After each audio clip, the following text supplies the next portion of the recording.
ಹೆಚ್ಚಿನ ರಾಜಕೀಯ ಸುದ್ದಿಗಳಿಗಾಗಿ ನ್ಯೂಸ್ ಕಾರ್ಡ್ ಕನ್ನಡ ಚಾನೆಲ್ಗೆ ಚಂದದಾರರಾಗಿ. ಗೊತ್ತಾ, ಏಷ್ಯಾದಲ್ಲಿ ಹೊರಗೇನೋ ಕಾಣಿಸ್ತಾ ಹಾಗೆ ಒಂದು ಭಯಂಕರವಾದ ನೌಕಾ ಶಸ್ತ್ರಾಸ್ತ್ರ ಸ್ಪರ್ಧೆ ನಡೀತಿದೆ. ಇಲ್ಲಿನ ರಾಜಕೀಯ ಶಕ್ತಿ ಸಮೀಕರಣಗಳು ಬದಲಾದ ಹಾಗೆಲ್ಲ ಈ ಸ್ಪರ್ಧೆ ಇನ್ನಷ್ಟು ತೀವ್ರ ಆಗ್ತಾ ಇದೆ. ಈ ಮಧ್ಯೆ ಒಂದು ಹೊಸ ಬೆಳವಣಿಗೆ ಇಡೀ ಜಗತ್ತಿನ ಗಮನವನ್ನು ತನ್ನತ್ತ ಸೆಳೆದಿದೆ. ನೋಡಿ, ಚೀನಾದ ನೌಕಾಬಲ ದಿನೇ ದಿನೇ ಹೆಚ್ಚಾಗ್ತಿರೋದು ಇಡೀ ಏಷ್ಯಾಕ್ಕೆ ಒಂದು ರೀತಿ ತಲೆನೋವಾಗಿ ಪರಿಣಮಿಸಿದೆ. ಪ್ರತಿಯೊಂದು ದೇಶವೂ ತಮ್ಮ ರಕ್ಷಣಾ ಬಜೆಟ್ಗಳನ್ನು ಹೆಚ್ಚಿಸ್ತಾ ಇವೆ. ಆದರೆ ಈ ಸ್ಪರ್ಧೆಯ ನಡುವೆ ಭಾರತ ಒಂದು ದಿಟ್ಟ ಹೆಜ್ಜೆ ಇಟ್ಟಿದೆ. ಆ ಹೆಜ್ಜೆ ಎಲ್ಲರನ್ನೂ ಒಮ್ಮೆ ಚಕಿತಗೊಳಿಸಿದೆ. ಹಾಗಾದರೆ ಜಗತ್ತಿನ ದೊಡ್ಡ ದೊಡ್ಡ ನೌಕಾಶಕ್ತಿಗಳ ನಡುವೆ ಇಷ್ಟೊಂದು ಸಂಚಲನ ಮೂಡಿಸಿರೋ ಭಾರತದ ಹೊಸ ಅಸ್ತ್ರವಾದರೂ ಯಾವುದು? ಅದಕ್ಕೆ ಉತ್ತರ ಪ್ರಾಜೆಕ್ಟ್ 18. ಭಾರತ ಈ ಪ್ರಾಜೆಕ್ಟ್ ಬಗ್ಗೆ ಸುಳಿವು ಕೊಟ್ಟಿದ್ದೇ ತಡ ಚೀನಾದ ಮೀಡಿಯಾದಿಂದ ಹಿಡಿದು ದೊಡ್ಡ ದೊಡ್ಡ ಡಿಫೆನ್ಸ್ ಆನಲಿಸ್ಟ್ಗಳವರೆಗೂ ಎಲ್ಲರಲ್ಲೂ ಒಂದು ರೀತಿಯ ಸಂಚಲನ ಶುರುವಾಯಿತು. ಎಲ್ಲರ ಬಾಯಲ್ಲೂ ಇದೇ ಹೆಸರು, ಪ್ರಾಜೆಕ್ಟ್ 18. ಸೊ ಈ ಪ್ರಾಜೆಕ್ಟ್ 18 ಅಂದರೆ ಭಾರತದ ನೆಕ್ಸ್ಟ್ ಜನರೇಷನ್ ಯುದ್ಧ ನೌಕೆಗಳನ್ನು ಕಟ್ಟೋ ಒಂದು ಮಹತ್ವಾಕಾಂಕ್ಷೆಯ ಯೋಜನೆ.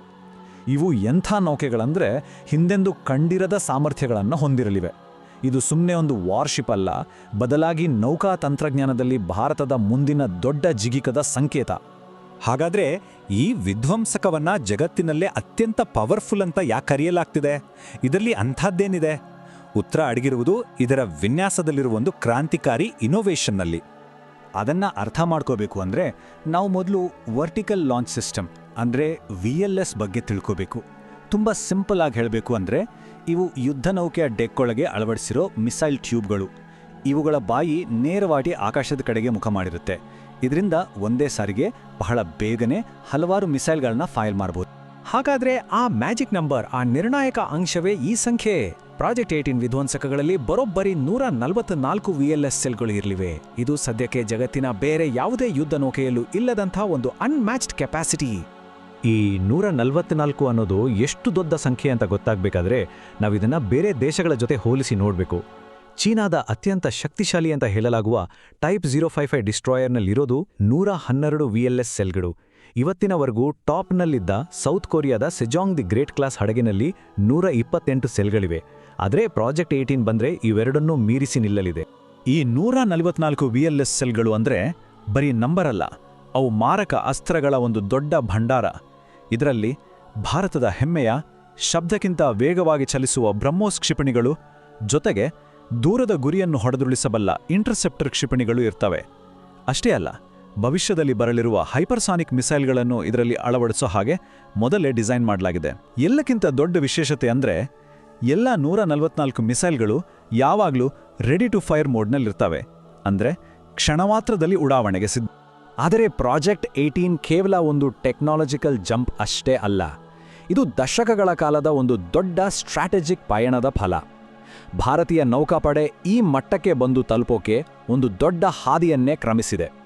ನೋಡಿ, ಸ್ವಾತಂತ್ರ್ಯ ಬಂದಾಗ ನಮ್ಮ ನೌಕಾಪಡೆ ಬ್ರಿಟಿಷರು ಕೊಟ್ಟ ಹಳೆಯ ಸೆಕೆಂಡ್ ಹ್ಯಾಂಡ್ ಹಡಗುಗಳ ಮೇಲೆ ಅವಲಂಬಿತವಾಗಿತ್ತು. ಆದರೆ 1955ರಲ್ಲಿ ಸೋವಿಯತ್ ಒಕ್ಕೂಟದ ಜೊತೆಗಿನ ಪಾಲುದಾರಿಕೆ ಎಲ್ಲವನ್ನೂ ಬದಲಾಯಿಸಿತು. 1971ರ ಯುದ್ಧದ ಸಮಯದಲ್ಲಿ ಅಮೆರಿಕ ತನ್ನ 7th ಫ್ಲೀಟ್ ಕಳಿಸಿದಾಗ ಭಾರತದ ಬೆನ್ನಿಗೆ ನಿಂತಿದ್ದು ಇದೇ ಸೋವಿಯತ್ ಒಕ್ಕೂಟ. ಅಂದು ಇಂಪೋರ್ಟೆಡ್ ನೇವಿ ಅಂತ ಕರೆಸ್ಕೊಳ್ತಿದ್ದ ನಾವು ಇವತ್ತು ನಮ್ಮದೇ ಆದ ಅತ್ಯಾಧುನಿಕ ಯುದ್ಧ ನೌಕೆಗಳನ್ನು ಡಿಸೈನ್ ಮಾಡಿ ನಾವೇ ಕಟ್ಟುವ ಹಂತಕ್ಕೆ ಬಂದು ನಿಂತಿದ್ದೇವೆ. ಈ ಸ್ವಾವಲಂಬನೆ ಭಾರತದ ನೌಕಾತಂತ್ರದಲ್ಲಿ ಒಂದು ದೊಡ್ಡ ಬದಲಾವಣೆಯನ್ನು ಸೂಚಿಸುತ್ತೆ. ಚೀನಾದ ಮಿಲಿಟರಿ ವಿಶ್ಲೇಷಕರೇ ಒಪ್ಪಿಕೊಳ್ಳುವ ಹಾಗೆ ಭಾರತ ಈಗ ಸಿ ಡಿನಯಲ್ನಿಂದ ಸಿ ಕಂಟ್ರೋಲ್ ತಂತ್ರಕ್ಕೆ ಶಿಫ್ಟ್ ಆಗ್ತಿದೆ. ಅಂದರೆ ಏನು ಗೊತ್ತಾ, ಮೊದಲೆಲ್ಲ ನಮ್ಮ ಸಮುದ್ರಕ್ಕೆ ಶತ್ರುಗಳು ಬರದ ಹಾಗೆ ತಡೆಯೋದು ಅಂದರೆ ಡಿಫೆನ್ಸ್ ಮಾಡೋದು ನಮ್ಮ ಮುಖ್ಯ ಗುರಿಯಾಗಿತ್ತು. ಆದರೆ ಈಗ ಇಡೀ ಸಮುದ್ರದ ಮೇಲೆ ಹಿಡಿತ ಸಾಧಿಸಿ ಅಲ್ಲಿನ ನಿಯಮಗಳನ್ನೇ ನಾವು ನಿರ್ಧರಿಸುವಷ್ಟು ಆಕ್ರಮಣಕಾರಿ ಸಾಮರ್ಥ್ಯವನ್ನು ಬೆಳೆಸ್ಕೊಳ್ತಿದ್ದೇವೆ. ಇದು ಹಿಂದೂ ಮಹಾಸಾಗರದ ವ್ಯಾಪಾರ ಮಾರ್ಗಗಳನ್ನು ರಕ್ಷಿಸೋಕೆ ಮತ್ತು ಚೀನಾದ ಪ್ರಭಾವವನ್ನು ಬ್ಯಾಲೆನ್ಸ್ ಮಾಡೋಕೆ ಬಹಳ ಮುಖ್ಯ. ಸರಿ, ಇಷ್ಟೆಲ್ಲ ಆಯಿತು. ಈಗ ಈ ವಿಶ್ಲೇಷಣೆಯ ಕೊನೆಯ ಭಾಗಕ್ಕೆ ಬರೋಣ. ಈ ಪ್ರಾಜೆಕ್ಟ್ನ ಸದ್ಯದ ಸ್ಟೇಟಸ್ ಏನು ಹಾಗೂ ಭವಿಷ್ಯದಲ್ಲಿ ಇದರ ಪರಿಣಾಮಗಳು ಹೇಗಿರಬಹುದು?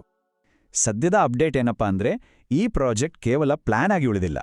Wise admiral Sanjay J Singh ಅವರೇ ಹೇಳಿರೋ ಹಾಗೆ ಈ ಹಣಕಾಸು ವರ್ಷದಲ್ಲೇ ಪ್ರಾಜೆಕ್ಟ್ 18ಗೆ ಸರ್ಕಾರದಿಂದ ಗ್ರೀನ್ ಸಿಗ್ನಲ್ ಸಿಗೋ ನಿರೀಕ್ಷೆ ಇದೆ. ಅಂದರೆ ಮುಂದಿನ 2 ವರ್ಷಗಳಲ್ಲಿ ಇದರ ನಿರ್ಮಾಣ ಕೆಲಸ ಶುರುವಾಗ್ಬೋದು. ಇದೆಲ್ಲವೂ ನಮ್ಮನ್ನ ಕೊನೆಯ ಮತ್ತು ಅತ್ಯಂತ ಮುಖ್ಯವಾದ ಪ್ರಶ್ನೆಗೆ ತಂದು ನಿಲ್ಲಿಸುತ್ತೆ.